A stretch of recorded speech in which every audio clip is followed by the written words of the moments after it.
Saya menggunakan ini ya, boiler. Ini ada yang boiler sifatnya mendatar ya. Boiler sifatnya mendatar. Nah, ini namanya disebut dengan lorong api di sini nih ya, boiler ini. Bentar saya luaskan lagi supaya lebih kelihatan nih.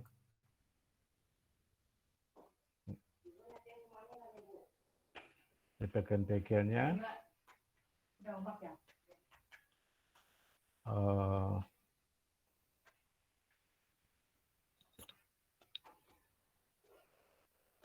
Ini apa? Blemcup ya. Jadi pembakaran di apa ini?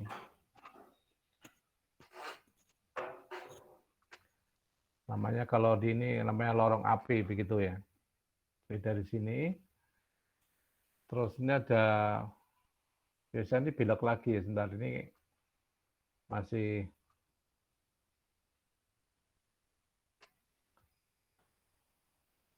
bentuknya seperti ini yang boiler sederhana yang jadi boiler itu biasanya sepertiga dari ruangan itu berisikan uap ya. Kan uap ini dibelah begitu tapi sepertinya ini berbelok ke depan terus ke belakang lagi tapi ini gambarnya masih belum begitu jelas ya. Boiler yang sederhana.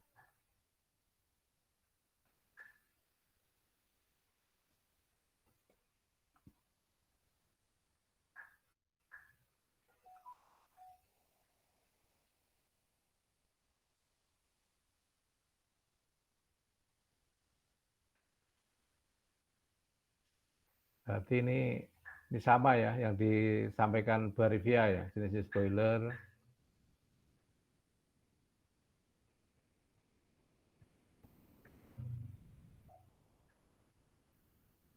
Ya seperti ini boiler yang lorong api. Jadi dari sini kalau pembakaran ada di luar, terus masuk ke pipa. Pipa ini di luar pipa ini ada air ya, memasukkan air. Seperti ini.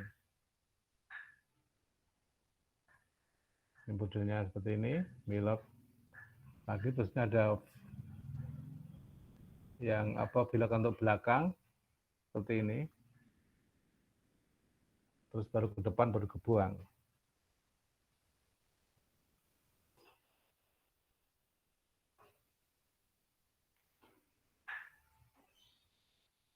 Terus ini sama tapi bentuknya alirannya ini tidak begitu jelas ya. Tapi yang jelas ini dari ini lorong api dibuat besar, lorong besar dulu terus nanti sini dibelokkan ke depan, baru ke belakang lagi baru dibuang.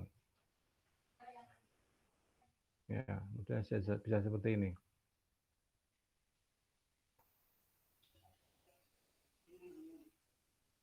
Pak Paulus, mohon maaf Pak, mau nanya. Ya. Kalau yang di lab, jenis boilernya yang seperti apa Pak? Boilernya di lab tegak ya boilernya ya. Bentar, nanti ada nanti. Nah ini yang ada di lab ini.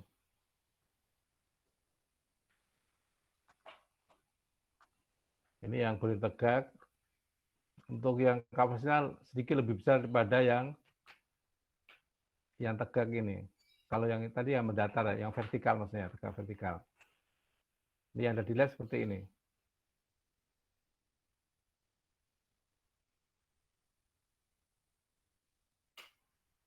Baik Pak.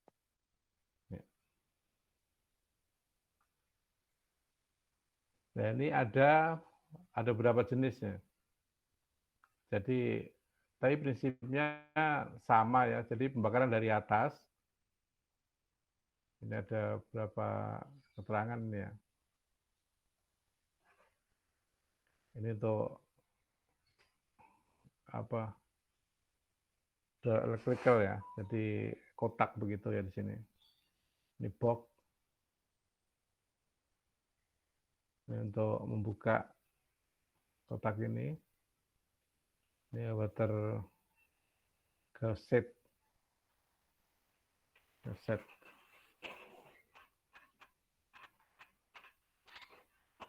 Ini water column, operator control panel. Terus ini ada tekanan udara ya. Tekanan udara untuk pembakaran.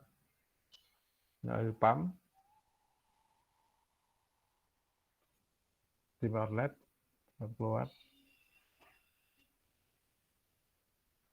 Untuk udara, maka workers ini. Terus ini ada automatic cool down control. Ini fuel selector. Jadi ini bisa bahan bakar padat dan cair.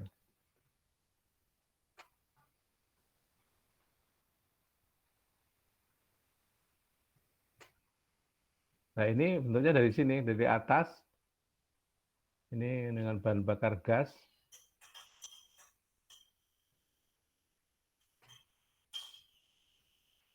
Ini ditiupkan ke bawah,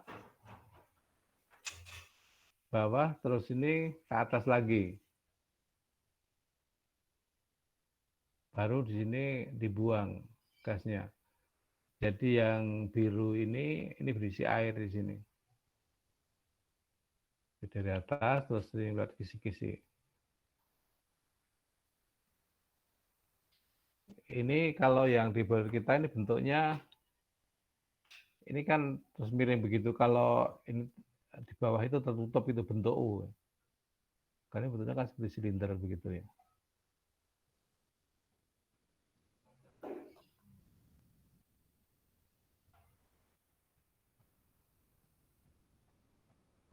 Ini sama dengan tadi.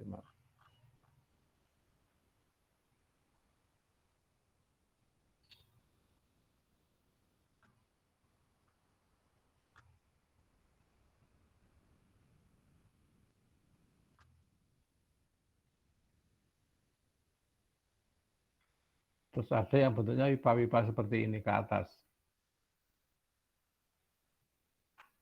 Jadi tetap sama ya, jadi dari atas gas panas itu ditiupkan ke bawah, terus mengalir melingkar di sini, melewati di sebelah sisi sini ya, sisi luar daripada pipa-pipa ini.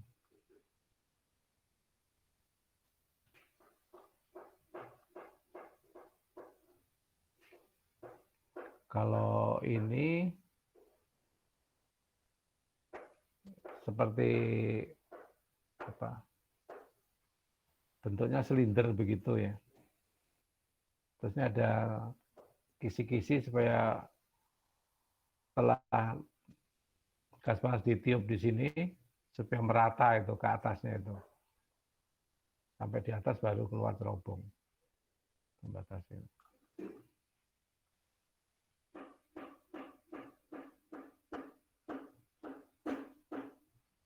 Nanti ini mau dibicarakan lebih lagi ya. Lebih detail lagi. Ini untuk kontrol sistem kelistrikan di boiler kita. Tapi sebenarnya bukan ini ya. Di job sheet-nya itu sudah, manualnya itu sudah tidak ada. Jadi ini diambil dari internet. Tidak ada yang sama persis ternyata. Pak, maaf Pak, saya mau bertanya Pak. Iya. Kalau misalnya untuk mata kuliah ini, kira-kira offline-nya kapan ya Pak? Karena kan yang tadi Bapak jelaskan kan agak asing ya Pak, maksudnya buat saya gitu Pak. Saya belum pernah lihat sama sekali Pak. Ya sebaiknya memang ke lab gitu ya. Tapi saya ini jadi pengantar saja ya. Tapi kalau ini sudah dibicarakan Bu Arifia, ya sebaiknya saya tidak mengulang lagi itu jenis-jenis boiler dan lain-lain. Nanti kan Bu Arifia ini, saya lebih ke perhitungannya. Ya supaya dibagi saja ya. Yang model-model seperti ini lebih ke nanti yang dijelaskan Bu Rivia.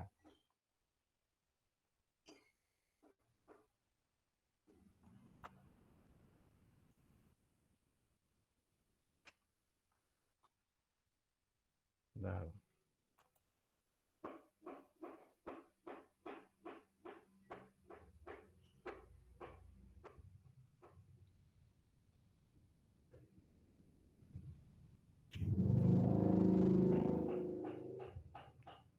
sebenarnya ada beberapa ini sifat-sifat uap misalnya.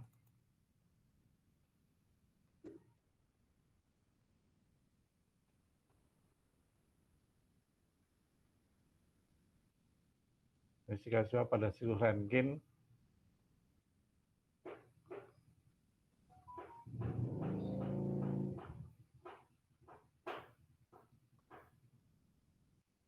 di sini ada di termo ya, tapi saya bahas karena yang dibahas tadi saya kebanyakan masalah uap nanti karena HRSG ya, jadi hubungan dengan turbin gas terus dengan turbin uap. Maksudnya gas yang digunakan untuk memanaskan di turbin gas itu digunakan lagi untuk memanaskan boiler.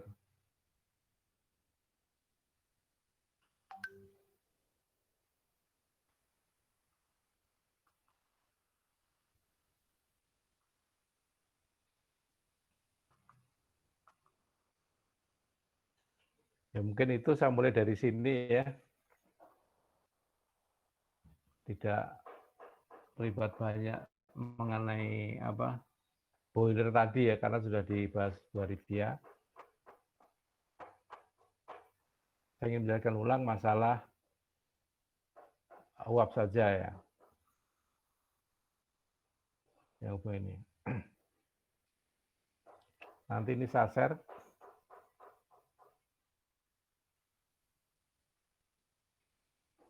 Bahan ini.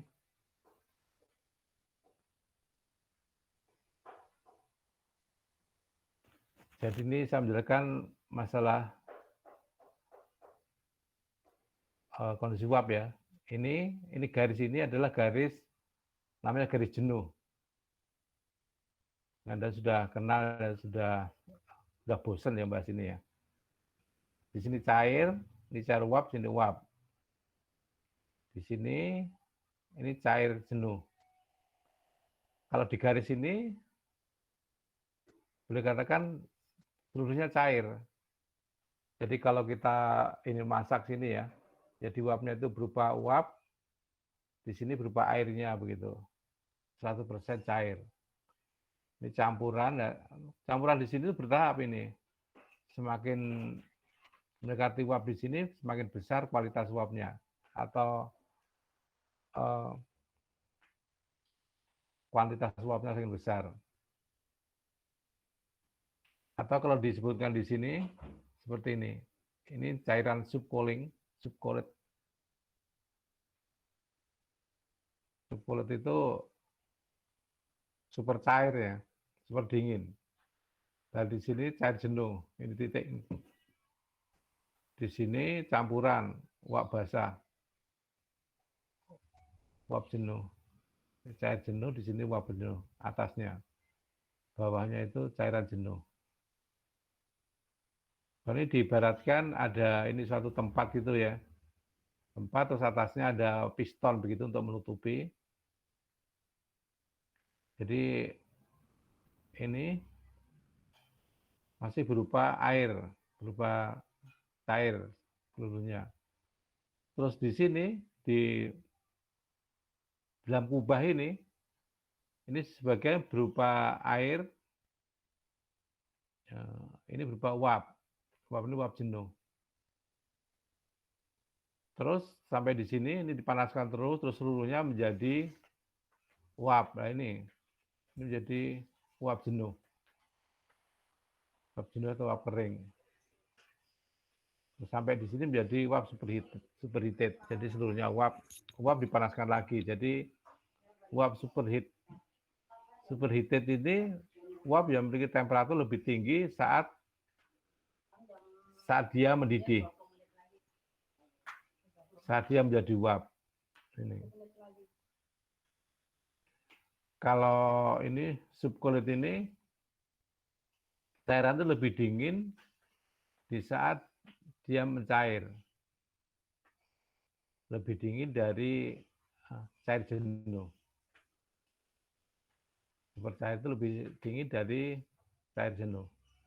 Kalau uap superheated itu uap yang memiliki temperatur lebih tinggi di saat atau lebih tinggi daripada uap jenuh. Ya ini Pak. Di sini kalau di ini entalpi begitu, ini adalah di HF ya. HF antara ini dalam kubah garis ini adalah HFG, ini adalah HG. Kalau di dalam sini HX. Karena kondisinya cair jenuh, campuran. Berapa persentase daripada uap tersebut. Teknik termo sudah dibahas masalah ini.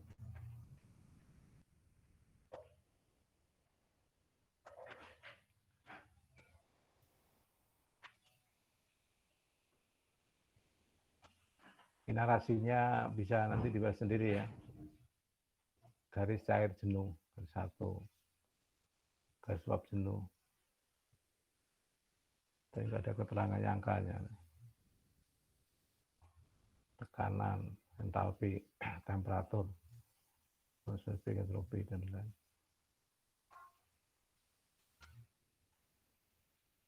Nah, ini X di sini sama dengan masa uap jenuh dibagi dengan masa campuran uap jenuh dan air jenuh kalikan 1%. X di sini. Mohon maaf Pak, berarti itu X itu mencari apa ya Pak? X mencari kualitas uap. Jadi uap itu mengandung beberapa persentase ya. Ini persentase uap. Katakanlah uap dan air di dalam kubah di sini. X itu kondisinya ada di sini. Dalam kubah ini. Kalau dia di uap berarti X-nya itu 1, berarti 100% uap begitu. Kalau X-nya terdapat 0,9 berarti 9% ya, berarti 9% berupa uap, 10%-nya berupa air gitu. Di sini. X itu adalah kandungan uap ya, persentase kandungan uap. Karena pada kondisi campuran cair jenuh.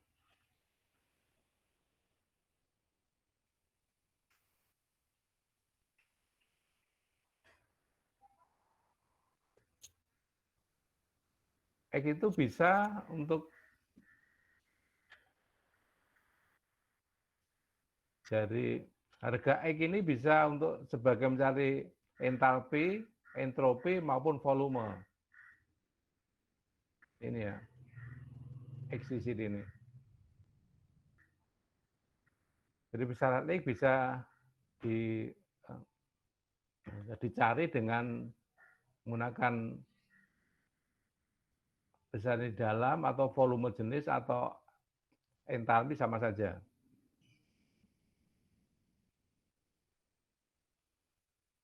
Ya, seperti ini diketahui volume jenisnya bisa juga di sini menggunakan nilai X. Ini energi dalam ya. Energi dalam bisa juga mencari energi dalam misalnya U itu energi dalam di P ya. Ini sama. Kalau ini menekan H atau entalpi ya. Caranya sama, maksudnya rumus itu bisa digunakan tidak hanya untuk entalpi, tapi bisa volume jenis, energi Di dalam entropi bisa menggunakan rumus yang sama, caranya sama. Nah, ini bisa disamakan ini U itu misalnya untuk mencari volume jenis, V ini ya, VG ini energi dalam atau entropi bisa saja mencari atau entalpi. Bisa digunakan dengan rumus yang sama.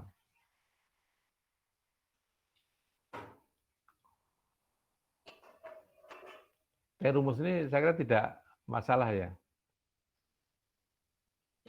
Jadi intinya begini, itu hanya interpolasi ya. Misalnya kita mencari ini, titik di sini ya. Ini X. Jadi perbandingannya ini, X dikurangi, ini 0 di sini ya. X dikurangi 0, dibagi, di sini kan 1 ya. Jadi kalau di garis cair jenuh ini, di sini titik 0, di sini berarti 1. Karena X itu melambangkan persentase uap. Jadi kalau di sini garis 0 berarti ini tidak ada uapnya, 100% cair. Di sini kalau ini 1 berarti 100% uap. Dengan perbandingan seperti itu. Jadi kalau ini di X-nya ya, kita mencari X itu sebenarnya X dikurangi 0 dibagi 1 dikurangi 0 sama dengan HX dikurangi HF dibagi HG dikurangi HF. Sehingga X sama dengan ini tadi. Dengan perbandingan tadi. Jadi X sama dengan HF dengan perbandingan tadi. Saya kira waktu di termo sudah ini ya, tidak masalah ya. Nah, seperti ini.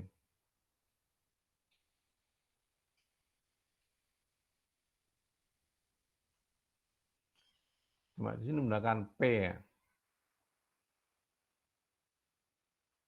Titik P terdiri X bagian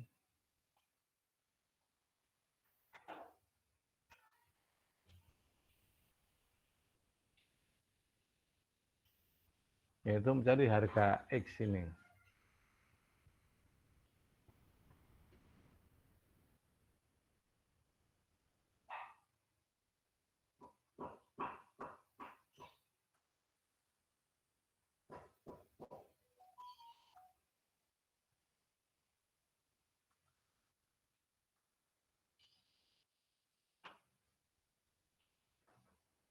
Ini ada di termodinamika ya.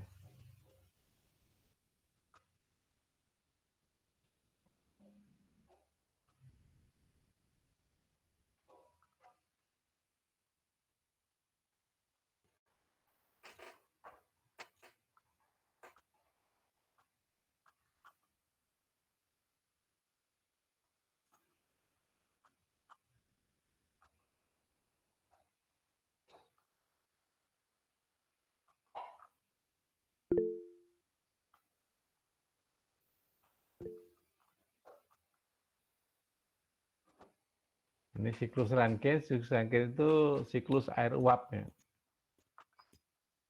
Ya, siklus seperti ini skemanya. Ini pompa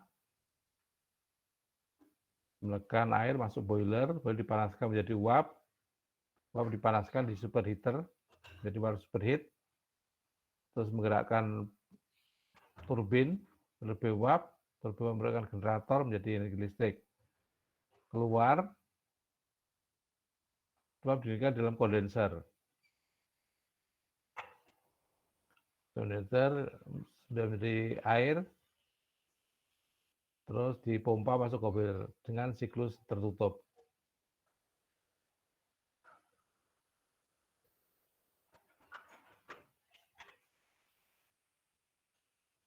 Kalau untuk siklus diagram TS seperti ini diagram pH. Jadi ini tadi pompa itu di sini dalam kondisi cair jenuh. Dipompakan, tekanan naik, terus dipanaskan, dan di sini mendidih, terus ini menjadi uap, dipanaskan sampai 3 ya, boiler itu sampai 3 ya. Jadi uap jenuh, terus dipanaskan menjadi uap superheated, terus ini enggak ada nomornya, tapi maksudnya tahu ya di sini. 4 itu di sini, superheated di sini. Terus untuk menggerakkan turbin, keluar turbin menjadi cair jenuh. Didirikan dalam kondensor. Dalam kondensor keluar cair jenuh. Tes. Ini diagram pH. Ya siklusnya sama ya. Di sini kalau ideal itu ya kondensor meningkat sampai cair jenuh. 1, 2 itu pompa ya. Pompa 2, 3 itu kerja daripada boiler kan sampai uap jenuh. 3, 4 ini superheater. 4, 5 ini turbin uap. Demikian. Siklusnya searah jarum jam. Searah jarum jam ini berarti ini mesin positif. Mesin ini menghasilkan tenaga, menghasilkan kerja. Menghasilkan energi, maksudnya begitu.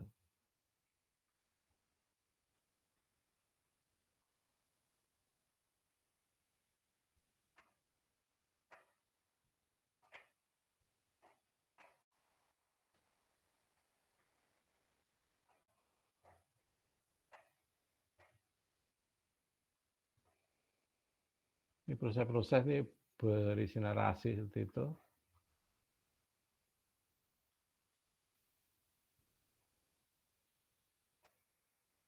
Itu tadi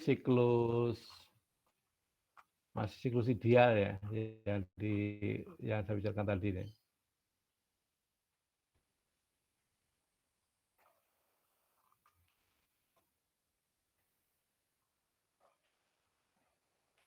Terus siklus ranking aktual. Siklus ranking tidak seperti ideal atau tidak sempurna disebabkan adanya sebagai berikut. Jadi pada siklus tidak ideal itu turbin uap bekerja tidak secara isentropik. Jadi kalau tidak ideal ya, atau siklus aktual ya. Kalau ideal ya tinggal dibalik aja. Kalau ideal berarti siklus turbin uap bekerja secara isentropik. Delta S sama dengan 0 gitu. Ini delta kan lebih besar daripada 0. Ada penambahan atau S3 lebih besar daripada S5 lebih besar daripada S4. Terus pompa bekerja tidak secara isentropik. Delta S lebih besar daripada 0. Terjadi penurunan tekanan di dalam kompresor, superheater, dan di sepanjang saluran pipa penghubung alat. Jadi terjadi penurunan. Setiap proses pompa, boiler, superheater, turbin, dan kondensor mulai ada kerugian yang hilang. Nah ini kalau siklus aktual seperti itu ya. Kalau siklus ideal ya tinggal dibalik saja ya. Kalau ideal berarti turbin uap bekerja secara isentropik. Delta S sama dengan 0. S3 sama dengan S4. Terus pompa bekerja secara isentropik. Delta S sama dengan 0, S2 sama dengan S3, S1.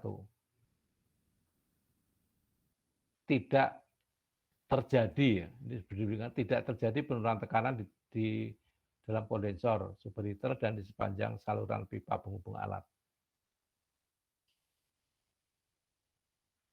Di setiap proses tidak ada kerugian yang hilang. Pompa, boiler, superheater, turbin uap, dan kondensor. Karena ini tidak berjalan ideal, maka akan terjadi seperti ini.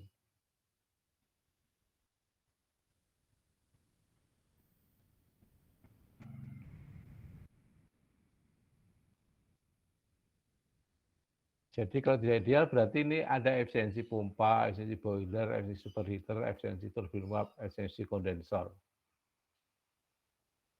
Itu aktual ya. Sehingga 1-2 itu tidak, ini dalam TS ya. Kalau ideal kan berarti tegak lurus begitu, vertikal. 4-5 ini kerja dari turbin, lurus begitu.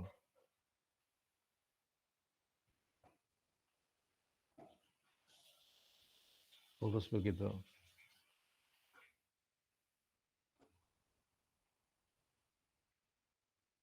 Kalau aktual ini tidak lurus, jadi entropinya 5 itu lebih besar daripada 4. Terus ini entropi 2 itu lebih besar daripada 1. Karena terjadi penambahan entropi. Entropi itu apa sih sebenarnya?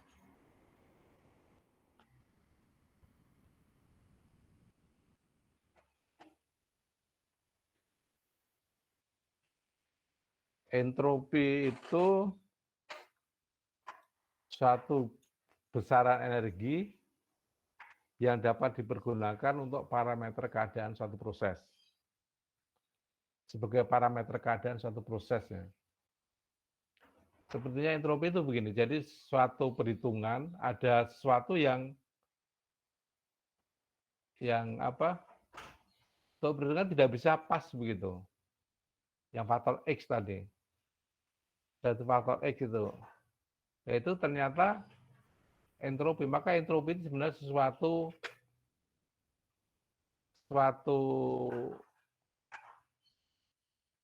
energi yang sulit dipelajari sebenarnya. Karena sulit maka diambil tabel saja. Jadi entropi itu intinya suatu besar energi yang dapat digunakan parameter proses, suatu parameter proses. Maksudnya gini, suatu proses itu kalau entropinya bertambah itu berarti ada kerugian dalam proses. Kalau ideal entropinya itu 0. Jadi entropi tidak mungkin berkurang gitu. Jadi dalam proses konversi energi ya.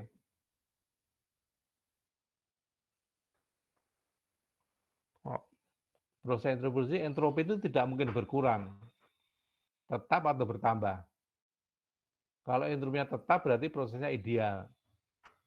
Kalau prosesnya bertambah berarti prosesnya ada kerugian. Tambahnya semakin besar berarti kerugian semakin besar. Maka intinya begitu. Jadi entropi itu suatu besaran energi yang dapat digunakan sebagai parameter suatu proses. Saya ulangi ya, entropi itu suatu besaran energi yang dapat digunakan suatu proses. Suatu proses konversi energi ya, entropi itu tidak mungkin berkurang, tetap atau bertambah. Kalau entropinya tetap berarti prosesnya itu ideal, tidak ada kerugian dalam proses. Kalau itu bertambah berarti ada kerugian. Kalau bertambahnya semakin besar berarti kerugiannya akan semakin besar. Jadi dulu ada pertemuan ya para guru besar, para profesor membahas masalah entropi. Pembahasannya sangat alot tapi intinya ya disimpulkan seperti itu akhirnya. Entropi itu. Jadi itu hanya untuk kebutuhan satu perhitungan gitu. Contohnya gini, entropi itu sudah diselidiki ya. Kita memasak telur ya. Telur dipanaskan. Kenapa bisa matang ya? Jadi kalau telur dipanaskan di air bukan berarti kalau matang itu energinya tambah terus, tidak. Itu perubahan tadi dari mentah sampai matang itu perubahan entropi itu seperti itu. Jadi disimpulkan seperti itu. Entropi ya. Mungkin sebagai ini.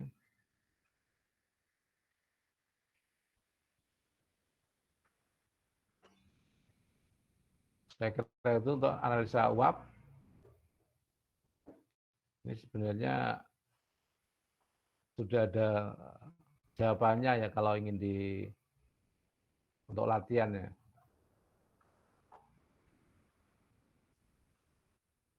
Untuk latihan uap.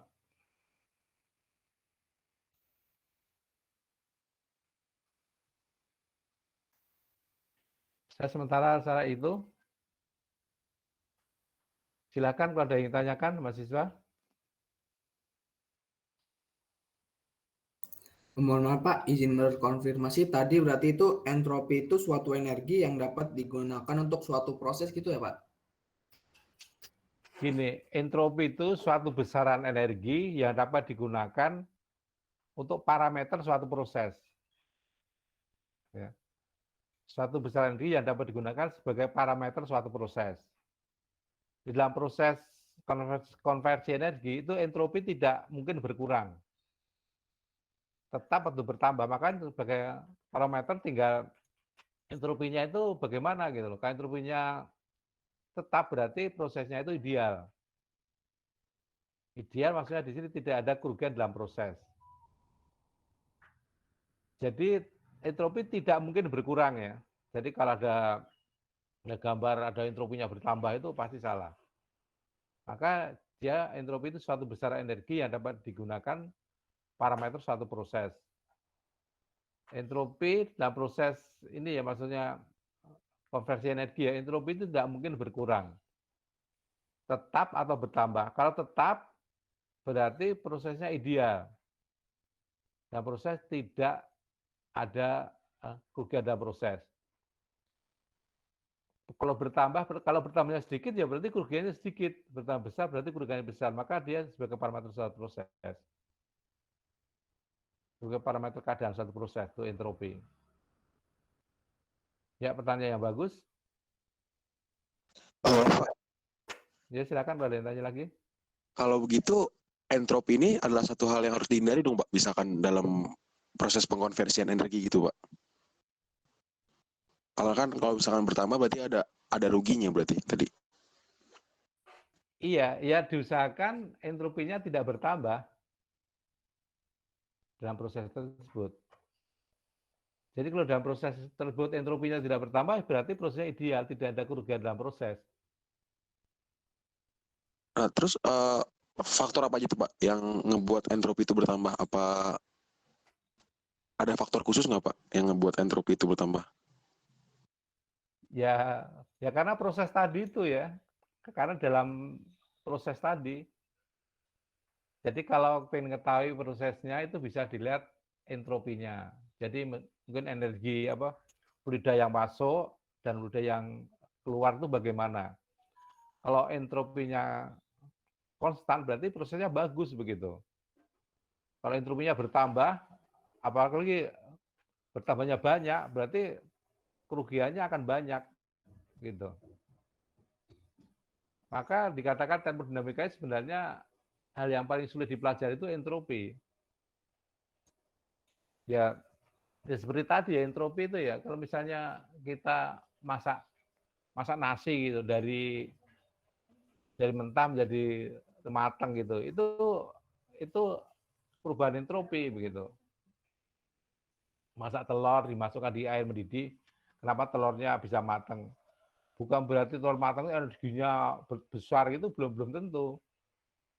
Kalau energinya bertambah nanti kalau dimasak lama jadi punya energi besar nanti, jadi kalau dibuka wah bisa bahaya. Itu bukan penambahan energinya tapi entropinya.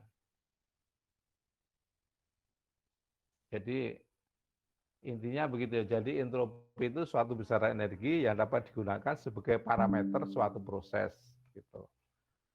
Ingat dalam proses itu entropi tidak pernah berkurang. Dan konversi energi maksudnya ya, tidak pernah berkurang, tetap atau bertambah. Kalau tetap berarti entropinya ideal. Tidak ada kerugian. Maka kalau ideal itu entropinya pasti konstan. Diasumsikan konstan ideal itu. Kalau bertambahnya sedikit, berarti kerugiannya sedikit. Bertambah besar, kerugiannya akan besar. Ya, mungkin itu yang perlu diingat ya. Silakan ada yang lain.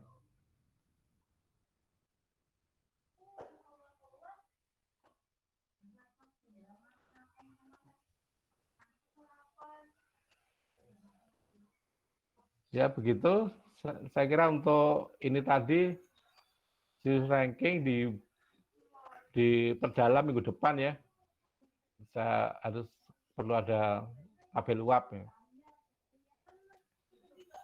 Karena nanti akan berkecimpung di situ. Pak, mohon maaf izin bertanya. Ya Kira-kira baik. offline-nya kita kapan ya, Pak?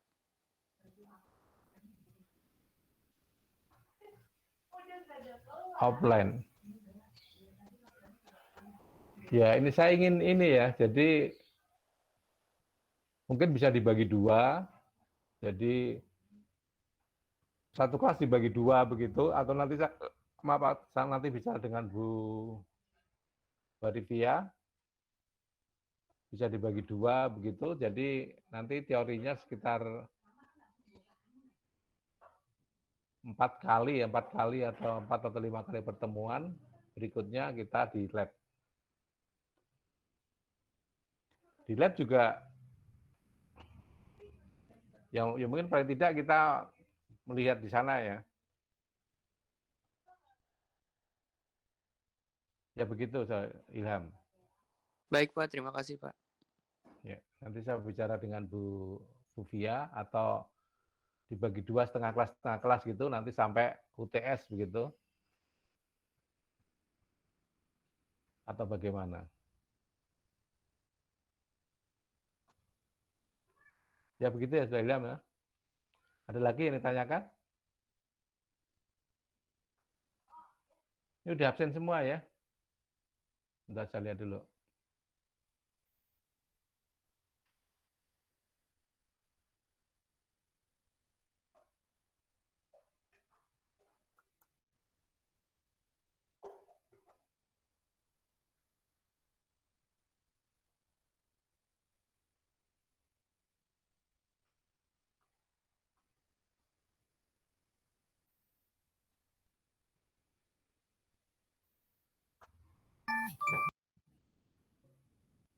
Ini yang merah ini bagaimana nih? Nggak datang ya? Mohon maaf Bapak, Ya. Ya, silakan. ini absen lagi ya di kelas Bapak ya? Saya dari Iya. tadi hadir Pak, saya kurang tahu. Salah Bagaimana Juwita tuh ada Pak? nggak Juwita? Juwita ada? dari tadi hadir Pak, iya dari tadi hadir, Oh ya, dari udah, awal. manual ya. Terima kasih ya Pak. Ya.